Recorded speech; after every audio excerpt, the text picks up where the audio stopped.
O Oriente Médio é o tema do programa de hoje. Os interesses políticos, econômicos e religiosos são os principais ingredientes do conflito. No programa de hoje, a gente conhece duas situações, esses motivos históricos do conflito e a participação brasileira desde a criação do Estado de Israel. O professor de História, Fabiano Lopes, ajuda a gente a entender melhor o problema. Fabiano, primeiro, muito obrigado por ter vindo. Você me contava que, na verdade, esse problema vem mesmo há muito mais tempo do que se imagina, desde o século XVIII, seria isso? Finais do século XIX, inicia um movimento sionista, que seria o retorno do povo judeu à sua terra.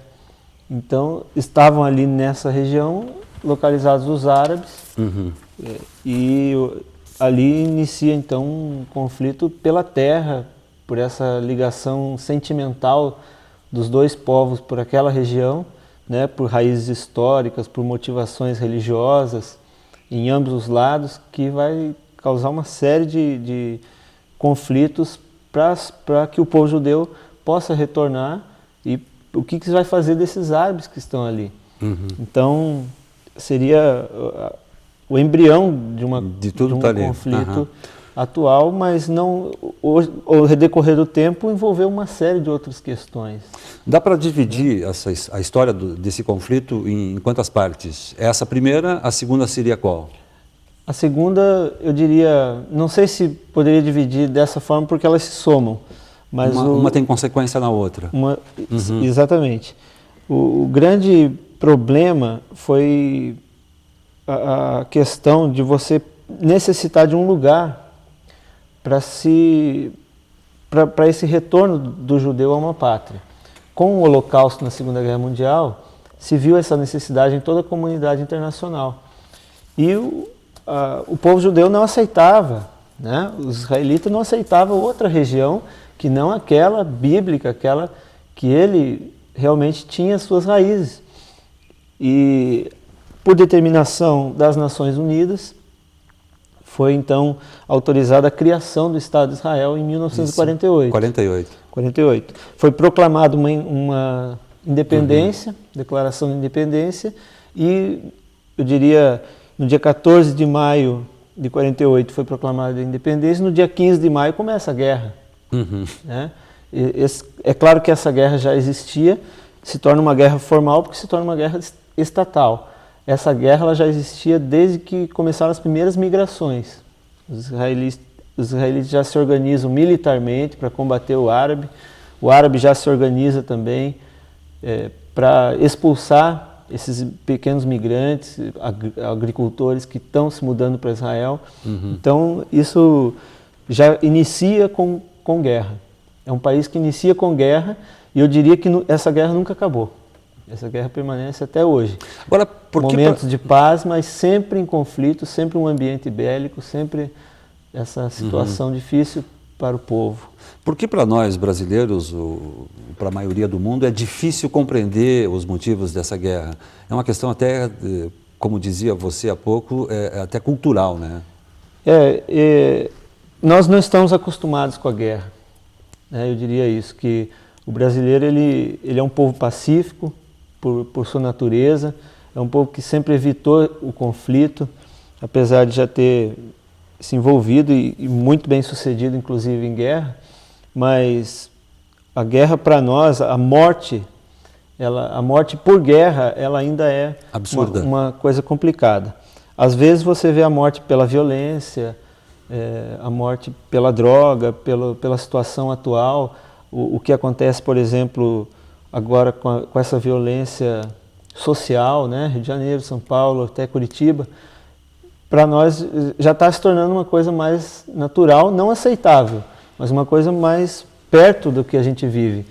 Enquanto que a guerra por território, a guerra pela religião, pela motivação e a guerra como ela tem sido feita no Oriente Médio, ela ainda é difícil de absorver. Então ela é absurda.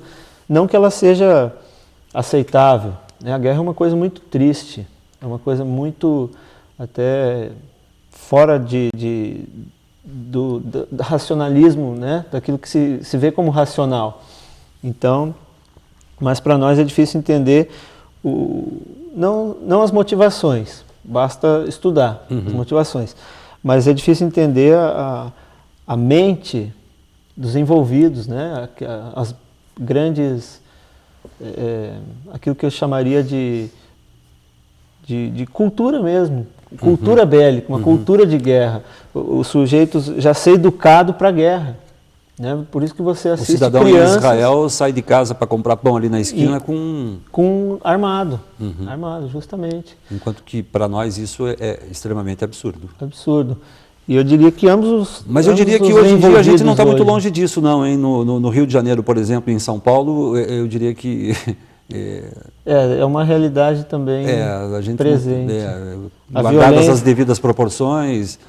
A violência mal comparando... é outro tipo de violência, mas ela está presente. Né? Agora, voltando à questão do Oriente, o petróleo, por exemplo, onde é que entra nesse embaraço todo? É um país, é uma região, o Oriente Médio é uma região muito rica em petróleo.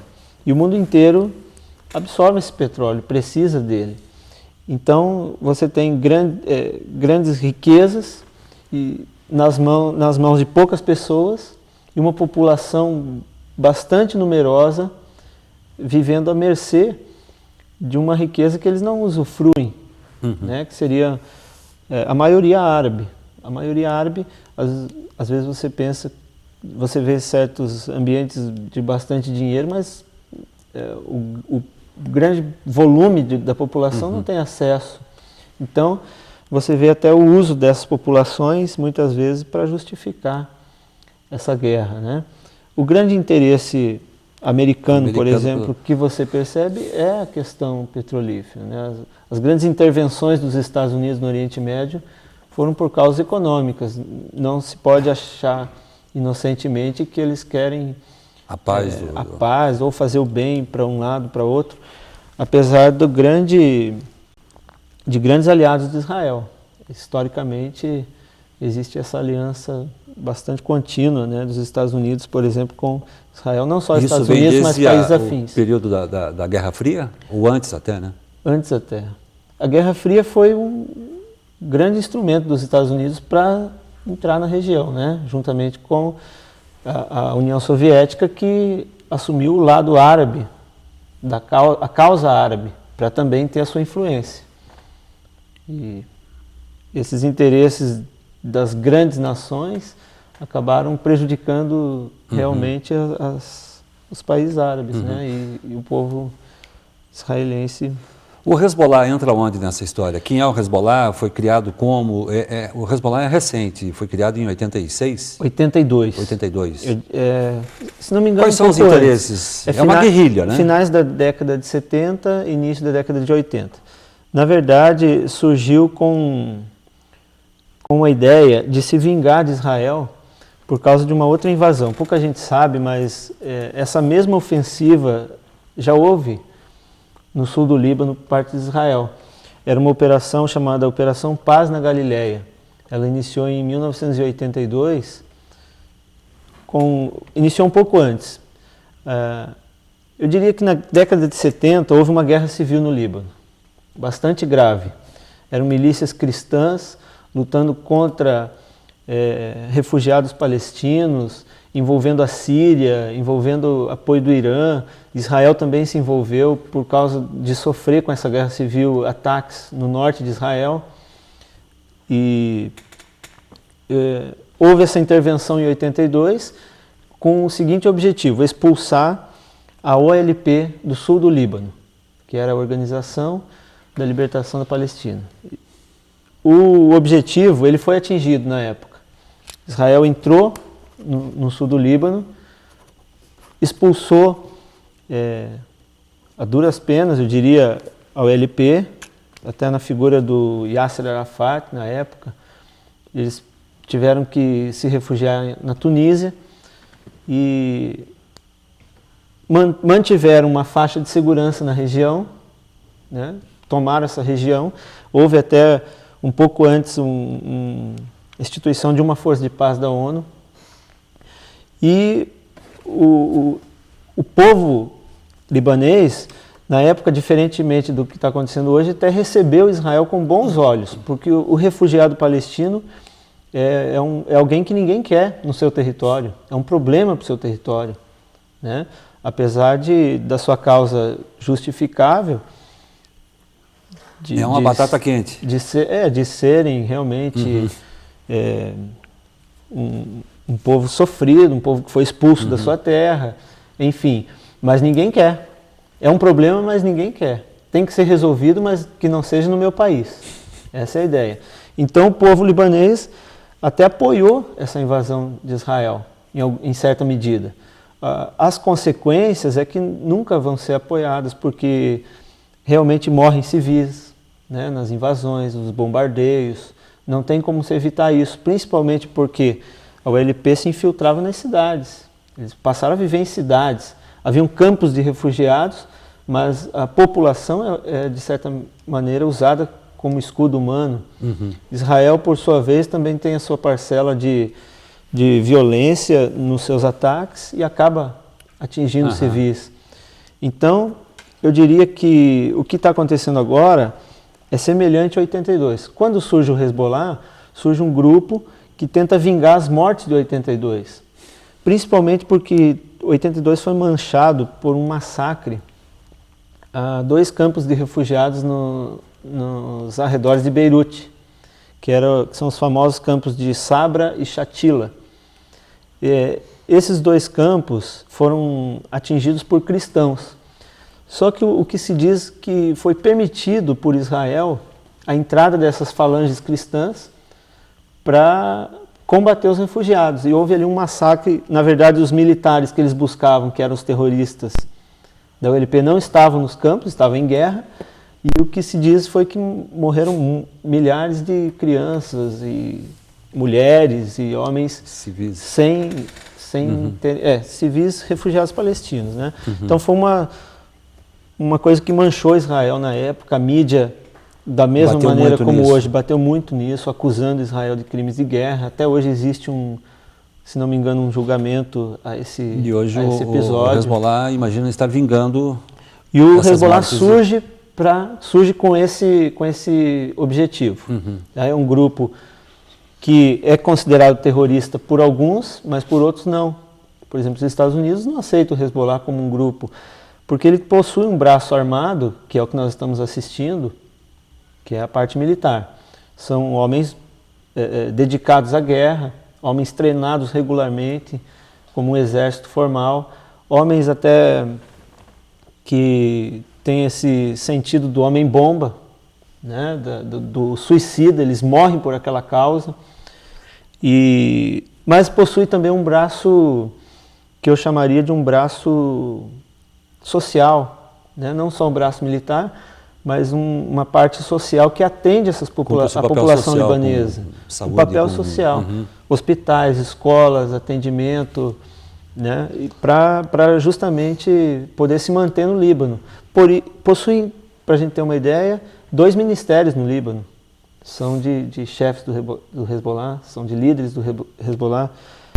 Possuem, se não me engano, 9 quadros no parlamento, 9 votos no parlamento, alguma coisa assim. Então, o Líbano aceitou o Hezbollah em certa medida. Eles são não só aceitos, como bem-quistos pela população.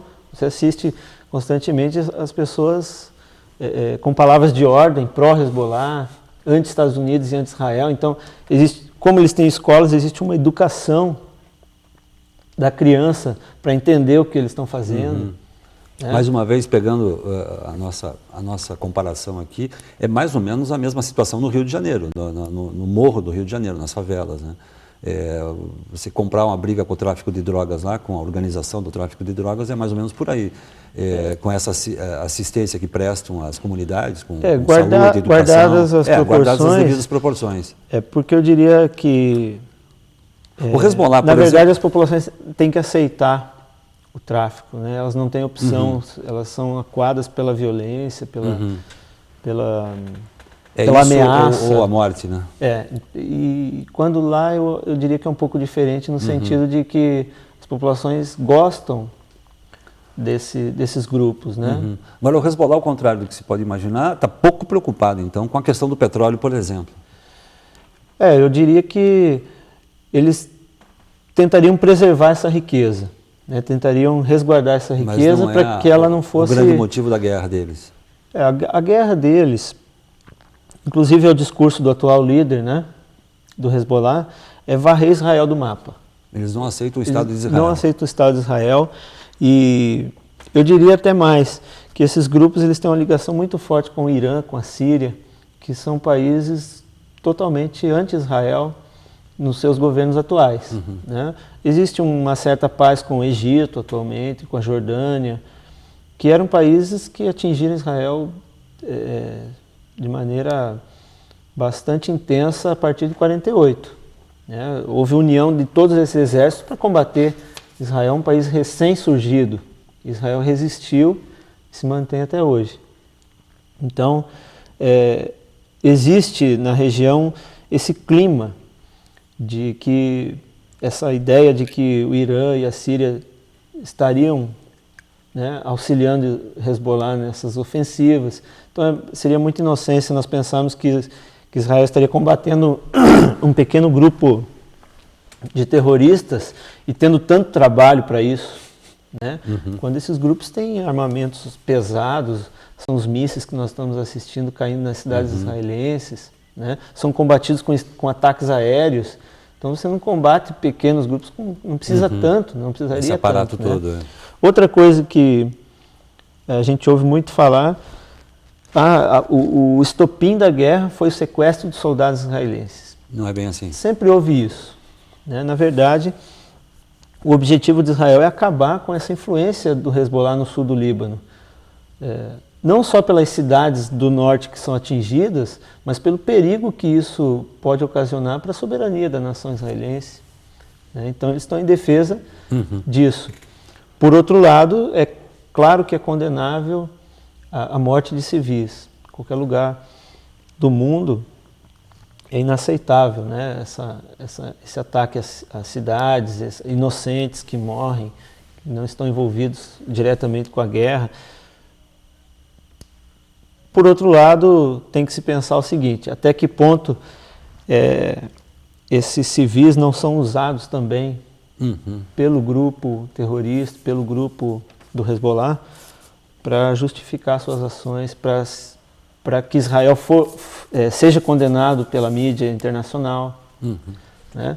Por exemplo, existe uma discussão muito grande. Por que Israel não aceitou, agora parece que aceitou 2 dias de cessar-fogo aéreo. Mas por que não aceitou 3 dias de trégua para se atender ao Hezbollah? Né? Na verdade, eles já têm esse trabalho. O Israel diz o seguinte, nós já temos essa possibilidade. Quem impede o acesso da ajuda humanitária é o Hezbollah para nos acusar. O Hezbollah já diz ao contrário, né? Que Israel não para a guerra e não está nem aí com essas populações e que está destruindo pontes de acesso. Então, essa questão é bastante complicada. O que faz essa violência agora no Oriente Médio surgir na mídia é justamente o civil. Né? Justamente o civil. Você não pode pensar o seguinte, quem é a vítima da guerra? É o Líbano ou é Israel? Não existe isso. Ambos estão errados ou ambos estão certos. Né? Não tem como se pensar, não tem como se pensar assim. A imparcialidade tem que prevalecer. A grande vítima dessa guerra são os civis que estão morrendo. São civis, de ambos os lados. Tá certo, Fabiano, a gente vai fazer um rápido intervalo, nós já voltamos, tá certo? Um instante só.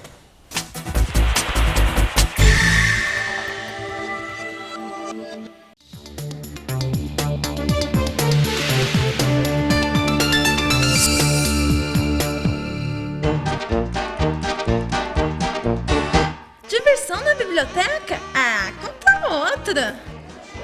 Claro! A Biblioteca Pública do Paraná tem muita diversão. O que, por exemplo? Na hora que você chega, você pode escolher e assistir vídeos de desenho animado. Tem internet o dia todo, com pessoas para ajudar com o computador. Diariamente, tem oficinas de dobradura, pintura, recorte, colagem e até artesanato com sucatas. Tudo isso? Sim, todos os dias também tem a Hora do Conto, onde os narradores constroem suas histórias com a participação das crianças e também usam fantoches para contar suas histórias. Ah, é? E quanto quanto a gente paga? Não paga nada, filha. E tem muito mais. Tem a gibiteca com 15 mil gibis. Você tanto pode ler como trocar gibis sem precisar de dinheiro. E se você quiser, pode jogar xadrez todos os dias. Mas eu não sei jogar xadrez. Não tem problema. A biblioteca dá o curso de xadrez de graça para você. Será? Sim, e sem pagar nada também, todos os meses tem teatro infantil. Além de um encontro mensal com o autor de literatura infantil do Paraná. Poxa. Pensa que acabou? Não? Não, tem um curso de espanhol gratuito. Sabe que a biblioteca também se preocupa com as crianças cegas? É? Pois é. Além de livros normais, lá existem livros escritos em braille, livros de falas gravadas e até jogos para as crianças cegas, sem falar do acesso facilitado para os meninos que usam cadeiras de rodas. E onde fica a biblioteca? A Biblioteca Pública do Paraná fica na rua Cândido Lopes, 133, no centro. E a sessão infantil funciona das 8h30 às 19 horas, de segunda a sexta-feira. No sábado, fecha às 13 horas. Tudo isso é de graça, filha, e com serviço de segurança. Mãe, eu quero ir lá, você me leva?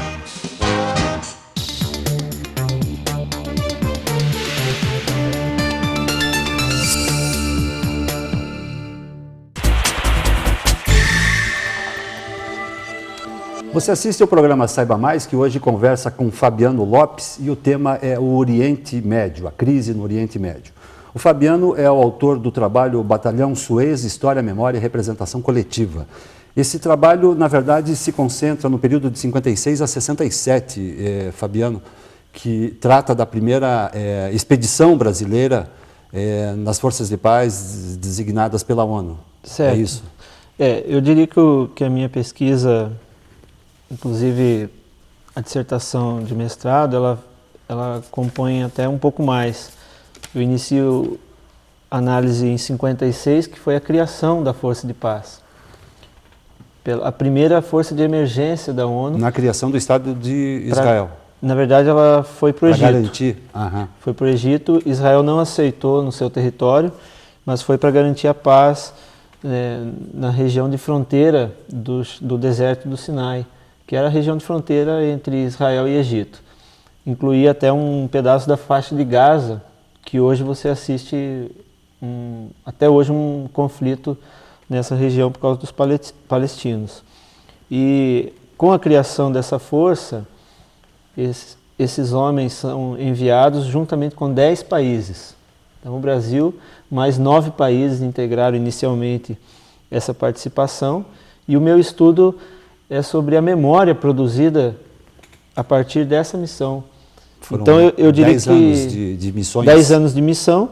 Quando eles voltam, quando eles retornam, eles passam a se organizar após um tempo, e eu analiso até o ano 2000, mais ou menos, as ações desses homens. Em associações em e tudo mais. associações, em comemorações, e talvez até para o lado da reintegração social desses indivíduos. Semelhantemente ao que acontece numa missão de guerra, em que esses homens precisam ser atendidos, eu analiso essa questão nacional, essa questão do governo em atender essas pessoas, né? Coisa que não foi realizada, segundo os meus estudos, devidamente. Né? Foram 10 anos de missões, né? Foram várias missões, esses verdade, grupos se renovavam? Como é a missão que é uma funcionava? só.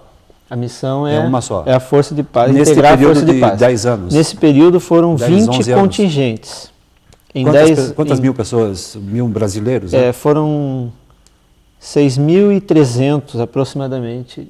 E esses grupos se renovavam de tempos em tempos? A cada 6 meses mudava o contingente.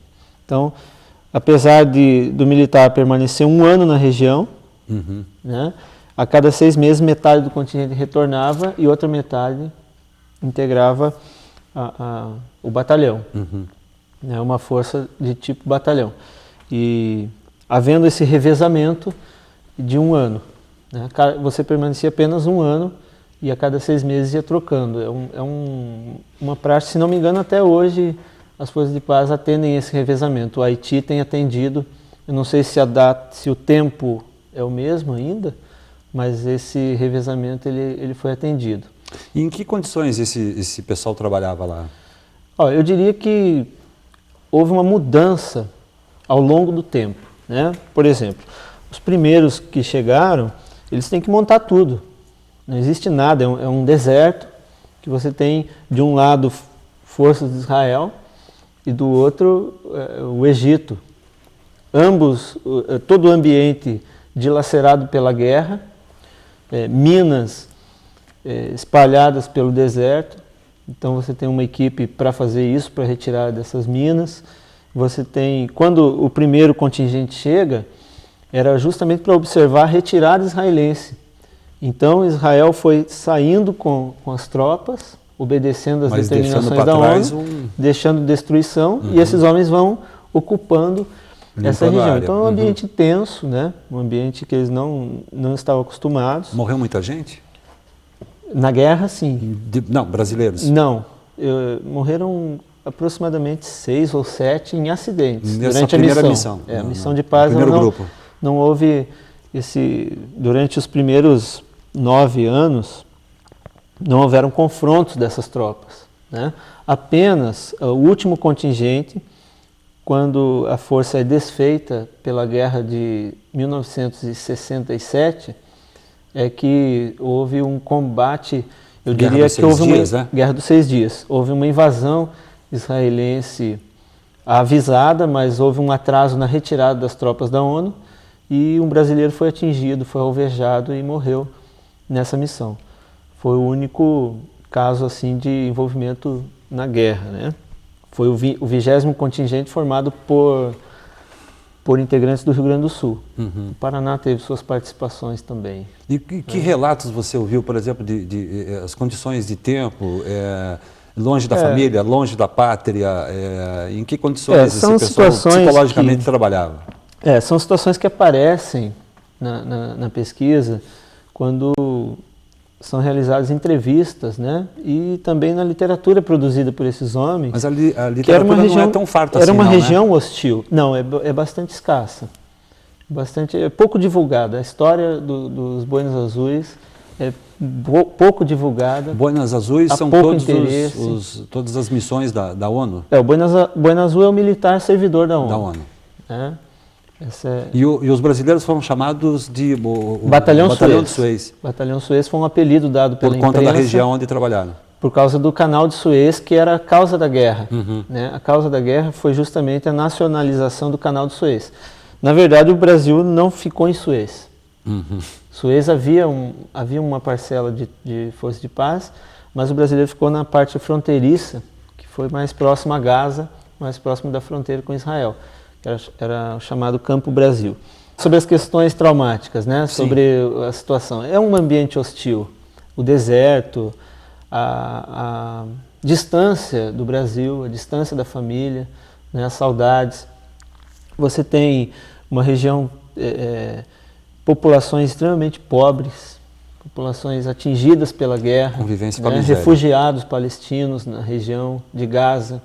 Você tem, por outro lado, uma tensão da guerra que alguns analistas dizem o seguinte: pior do que a guerra é o ambiente de guerra. Pior do que a guerra é a iminência dela. Você não sabe o que vai acontecer, né? Pior do que você estar na batalha seria a sentinela, né? O tempo não passa, né? O ambiente totalmente seco, totalmente diferente de tudo que existe aqui, 50 graus de calor durante o dia, 50 graus absurdo à noite. Alguns graus negativos à noite, né? Então, o clima, a alimentação totalmente diferente. Alguns reclamam areia, né? Areia é algo que o deserto não tem como você comer sem comer areia, né? Uma tempestade, um vento que vem, uma tempestade de areia, e é um caos. Isso, né? Tudo você está no seu trabalho e você chegou através a essas conclusões através de depoimentos. Até porque as publicações são bastante escassas. Foram poucos depoimentos, mas você tem uma documentação do próprio Exército e essa literatura, apesar de escassa, ela é bastante explicativa, bastante produtiva, né? Porque quando você estuda um tema que ele é pouco estudado, ele é pouco divulgado, é como se você fizesse uma garimpagem do pouco que existe. E esse pouco ele vai se confirmando nas diversas fontes de pesquisa. Então, algo que está presente na fala dos atores, né, na fala desses agentes sociais, também está presente numa outra documentação que você encontra, num periódico, num livro, e isso vai se somando, vai encaixando as peças para você ter uma ideia do que foi essa missão, né? Nesses relatos você ouviu muita gente reclamando de um reconhecimento, digamos assim, da parte do governo brasileiro, do Exército, até do próprio Ministério do Exército.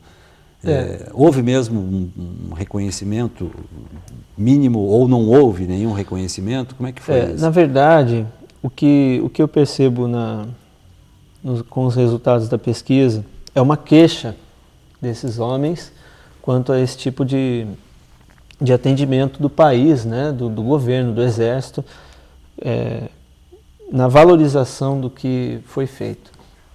O que essa reivindicação, o próprio caráter da organização desses homens, deles se juntarem, deles se reunirem, deles divulgarem essa história, vai estar presente em alguns aspectos, né, esse caráter reivindicatório, esse pedido de reconhecimento. Às vezes não só financeiro, às vezes o devido valor à missão que eles participaram por parte da sociedade, por parte do governo. Consequentemente, teria essa reivindicação teria imbuído o caráter financeiro, indenizações, né, semelhantes aos que outros militares em missões no exterior receberam.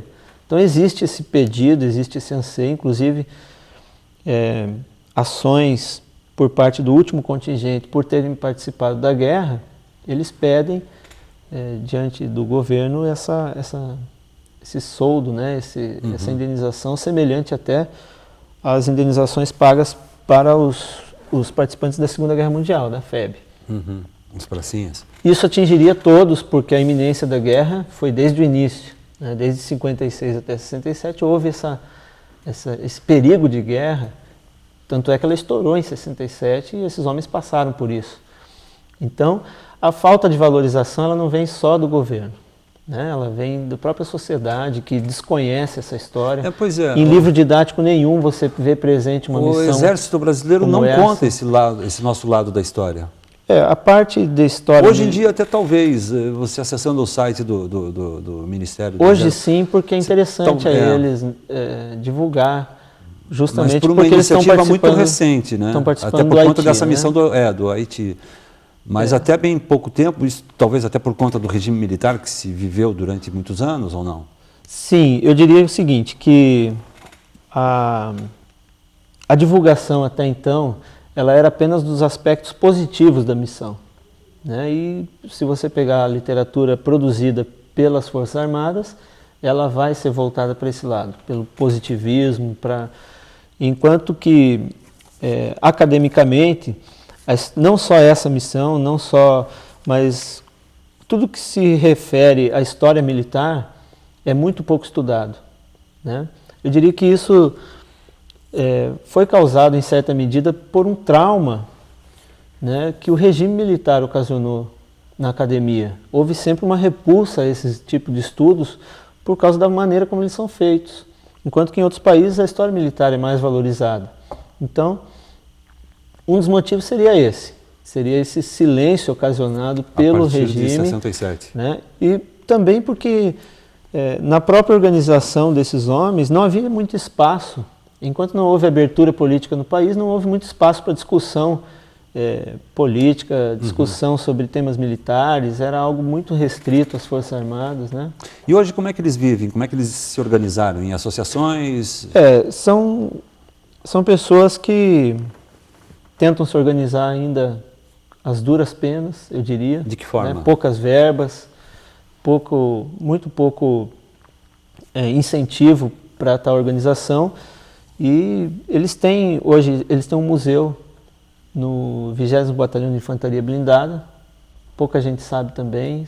Trata-se de um acervo que foi sendo coletado entre os próprios participantes e hoje ali em integram cima, no Bacaxiri. um pequeno museu no Bacaxiri.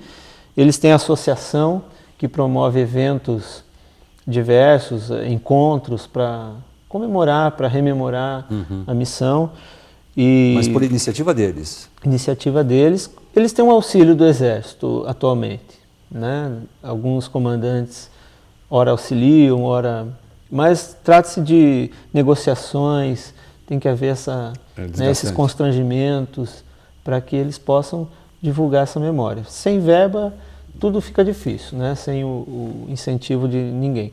Você tem, por exemplo, uma comemoração que é única, talvez, em Curitiba, se não me engano, dia 31 de outubro, 29 de outubro, por perto dessa data, eles se reúnem na Praça das Nações. Foi um espaço conquistado por esse grupo, aqui no Alto da 15.